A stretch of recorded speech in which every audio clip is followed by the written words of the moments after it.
What is good, Lifted Legends? It's your boy Adrian here, bringing you guys a top 20 tips video here today. So I know a lot of you guys probably clicked on this video because you guys are picking up PUBG or you already have it. And you guys definitely want some more tips on how to become a more pro player than a noob player in this game, obviously. But I completely understand that because I even had to start off as a noob myself.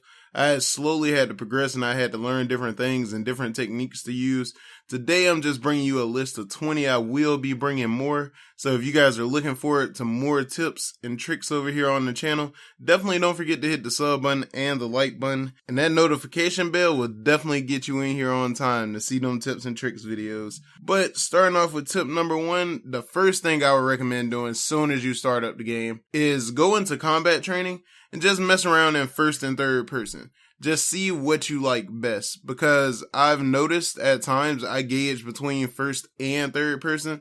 Sometimes I really like first person, other times I like third person. It just all depends on the situation at hand, whether or not they're close or far range, or depending on what weapon I have, because this game does have bloom, and it is heavy, dude. The bloom is ridiculous. So I would definitely recommend aiming in first person for guns you know that have a lot of bloom, just to make sure your shots are a bit more precise. And then after you actually figure out whether or not you want to use first or third person, I would definitely, hands down, recommend testing out sensitivities. Find what works for you. I could easily give you guys my sensitivity settings and whatnot like most YouTubers, but I'm trying not to do that because I know everybody have a different sensitivity. Everybody will want to move faster or slower. Everyone's different. Everyone has different likes. Also, I mean, your TV plays a role in that also, because I play on a monitor, so I don't have to really play on that fast of a sensitivity to keep up, because it's naturally gonna move in motion with what I'm doing. So I highly recommend testing out sensitivities, because that's the only way you're actually going to be able to get your aim together and be able to, you know, shut people down more or less. And then after that, a lot of people I've noticed have not realized that you can actually change the color of your reticle, whether or not you're in third or first person. You can actually change your third person crosshair, and you can actually change your red dot, your holographic, and your ACOG sights. You can adjust them a little bit to your liking. You can change the color on some. You can zoom in farther or bring back the zoom on some of them. So you really just have to experiment. If you guys go into your settings and cut on the hints, it'll tell you guys how to use each one of those controls, whether it's turning down the brightness of your red dot, changing the color of it, or whatever it may be. Also, a little side note there, if you guys are playing on a different type of, well, colorblind assist, that would actually play a big role in it too. Because I know right now with the standard settings, I get red dot or green dot, but I know if I'm on colorblind, I can also get a purple dot. So if you guys want to do that, you can. But in the options to adjust your crosshair color, adjust your overall crosshair in third person, what you can do for that is you just go into your settings, and then you go to gameplay, and then you would choose, you know, custom crosshair color, and then you will be able to filter it out. You will be able to move the bars up and down and just adjust it to exactly what you want. Because as of right now, as you guys can see, I got teal for mine. It's kind of a little bit of blend. But you also get an advantage for playing in third person too. It doesn't work in third person, I know for a fact, but in first person it definitely does work. If you have a red dot or a holographic sight, if you hold L1 while you're first person ADSing, what will happen is you will actually zoom in. He'll hold his breath and it'll zoom in, and you'll be able to see a lot more. Well, you'll be able to see a lot farther off in the distance. It's a really good tip if you are a first-person player. I switch between them, so I kind of get the best of both worlds as far as that. But I would definitely say mess around with that option, just seeing what it does. You can zoom in pretty far out, dude. I can say it definitely does help. It's definitely there to help you and assist you guys on that note. Also, with third-person aiming, if you guys noticed in the gameplay, like when I'm shooting, the crosshair widens. It's kind of like Fortnite. I know a lot of you guys probably don't like Fortnite or have played Fortnite. You at least played Fortnite at least once, so you know what I mean. The crosshair spreads the more you shoot. So let's say you burst fire it, it would probably be better off. When you're playing in third person, I would definitely, well, first or third person, but third person in particular, I would definitely say slow down on your shots while you're shooting in third person, unless you guys are close range, because the bloom of the guns are outlandish. Like, you really have to practice with them to learn them. It's definitely a learning curve in this game. It's huge, dude. If you guys haven't played yet, if you guys are planning on picking it up today or like around Christmas time, dude, it's going to be ridiculous. It's a big learning curve in this game. It's like no other battle royale that we've played on the PS4, and I'm really, really enjoying it at its current state. Also, you guys probably saw me wipe that squad of kids that were up top on the building. Well, definitely use that lean feature, dude. The lean feature is highly underrated in this game. I had to recently start picking up and using it myself, but the more I'm using it, I'm starting to notice, dude, it works magic. Because they really don't have too much of an opportunity to shoot you, because for the most part, if you lean correctly, when you lean, the tip of your head will be the only thing out. And unless they really have some decent accuracy or some really, really good accuracy, they're not going to be able to hit you. So I would definitely recommend implementing that lean into your gameplay.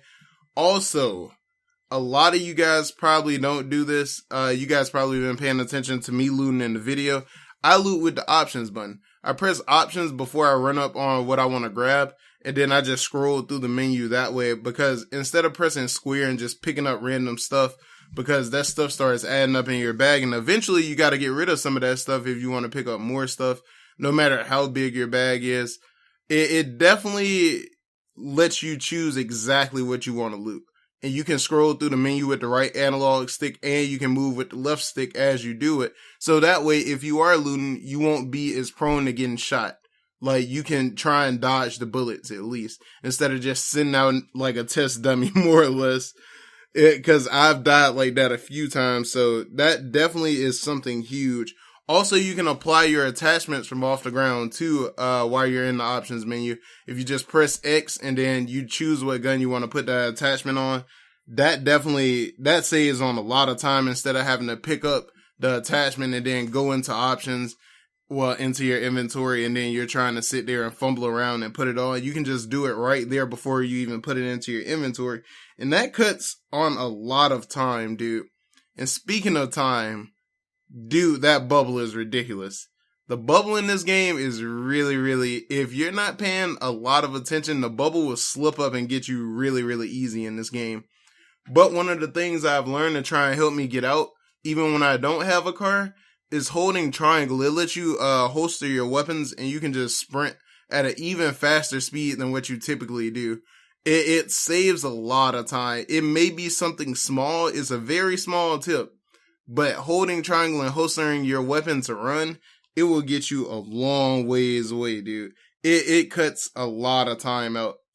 Also, if you are escaping in a car, and let's say people are shooting at you, I would definitely recommend spamming the X button and switching seats, dude. Because switching seats in this game really stops you from being shot a lot. That's what I do typically if we're in a slower vehicle and people start shooting at us. Instead of like trying to shoot back or, trying to hop out the car, I just keep switching seats. Because that way, if the driver isn't swerving, at least I know I won't be hit. The driver may get hit now. I can't say anything about the driver on that note unless he's swerving, but it's a big chance he's gonna get hit. But I like switching seats because it gives you that opportunity to not be hit.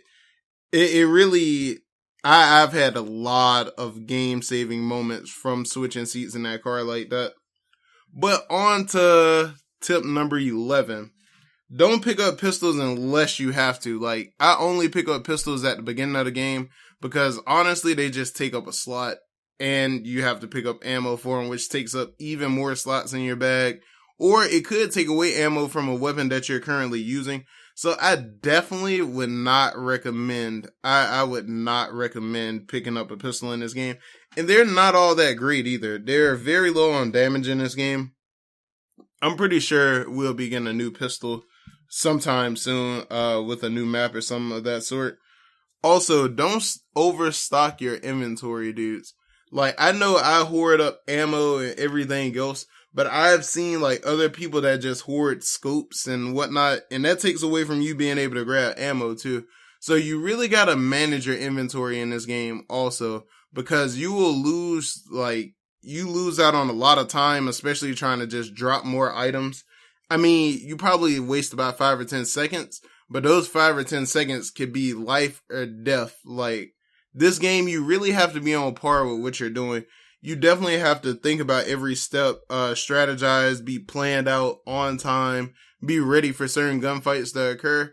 Because if you're not playing this game almost perfect, you definitely will not win. You probably won't even get in the top 10, especially if you don't manage your time in a correct manner on this game. But tip number 13, definitely, like I was saying, guys, keep track of the bubble, making sure that you have it planned out, escape routes, just making sure that you can not get hit by that bubble, because the bubble ticks in this game, guys. Like, it definitely does. It is different, dude. It's a whole nother thing. And I noticed a lot of PS4 players like to sit in the bubble and actually try and fight. Like, y'all can both be in there, and instead of just making it out the bubble and then fighting, they would like to take the gunfight inside the bubble. So no matter who wins the gunfight, you both die, which is kind of And that's why I say, like, you definitely got to have an escape route. You have to have something planned and not take every single gunfight. That is another one of my tips, guys. Taking gunfights, you really have to know exactly what you're getting yourself into. Because you could be attacking, let's say you're playing squads. You guys could be attacking 2 guys and then 2 other guys would flank behind you. You definitely have to be paying attention. Everybody can't be shooting at the same people on this game. That happens a lot too. You and your teammates be shooting at the same guy and then his teammate flanks you. That happens a lot in this game, so I try and not let that happen to me as much. I've had it happen to me quite a few times, dude. And all these tips I'm giving out are really from just the 48 to 50 hours I've played this week alone, dude. The first day I played 17 hours, and at this point I'm at like 50, 60 hours, and we got a 24-hour stream coming up too. So if you guys want to check out that 24-hour stream, that'll be this Saturday, which will be the 15th, I want to believe. Yes, it will be the 15th. We'll be having a 24-hour stream, and I'll be playing specifically PUBG, so definitely don't forget to hit that sub button and the notification bell so you guys know when I go live. But I definitely had to enter that in because I wanted you guys to know I will be doing a lot of this stuff live, and you'll get to see a lot of these tips going on live during the stream. But I also have a few more tips to give, though. I've also realized while playing, you can shoot through doors, dude. So instead of just opening up the doors and like standing out in front of them, or like opening the doors and trying to like lean into it more or less, you can shoot through the door. So if you know somebody's on the other side of that door waiting on you to walk through, don't even waste your time opening it. If it's a wooden door, you can just shoot it immediately and it will just break. Or I've seen people shoot the bottom of doors and roll grenades in through that hole, which is a really, really good technique because a lot of people don't expect that. And to switch how you throw your grenades, because I know a lot of people don't realize this, a bonus tip is when you pull out your grenade, you tap L2 and he'll hold it a certain type of way that indicates whether or not you're gonna underhand throw it or overhand throw it, which is definitely a big thing in this game. Because underthrowing grenades can get you places, dude. It definitely can, because a lot of people don't pay attention to grenades when you underthrow them in this game. Also, while you're running, you can double click L3 and go into auto sprint. Now, that's a very useful tip, but the other part to it is using the free look as you do that. You'll be able to look around and still keep going in that same direction by holding R1 and just moving the right stick. And it won't turn your character around at all. It only turns your camera, which is a really, really good pro tip. Because if you're looking at a person behind you, they won't even realize it. They might try and stop and take a shot at you, but you're already prepared because you already know they're behind you or whatever way they're coming from. So definitely use free look because it doesn't give you away. It doesn't make your entire body turn around. So it definitely is something useful to use while playing this game. Also, learn your med supplies, guys. I've noticed a lot of people just pop random sodas and pain pills. It's different. What I would recommend, like the first aid, the med kit, the bandages, all those actually fill your white health bar. I know sometimes you like take damage from the gas, and what end up happening is like it won't let you heal past a certain point. That's when you use your painkillers, your adrenaline shots, and stuff like that, and your sodas. That's what those are used for. They'll give you a yellow bar. They give you a little bit more stamina too to be able to sprint. So you sprint a little bit faster while also regenerating health. That is definitely a big thing I've learned playing the game. Also, not taking every single gunfight. Like I sat there and I was fighting a kid, right? And I actually ended up getting sniped by his teammate from behind due to the fact that I was actually taking that gunfight. I should have let it play out. I should have watched a little bit longer.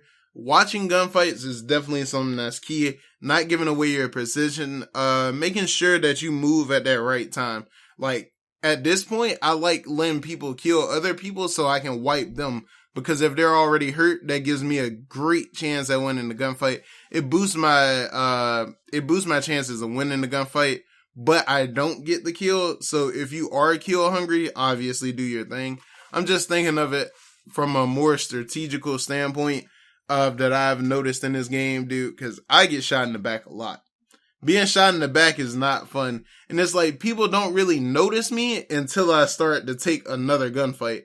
And that's why I end up getting shot in the back. So definitely take that into consideration with your timing. Also, another big thing I like to do in this game that gets me very, very far is sound whoring, dude. Get yourself a good headset or some good earbuds and listen out for these footsteps, dude. The footsteps in this game are really, really great. You can tell the difference between somebody walking on wood to walking on grass to walking on dirt.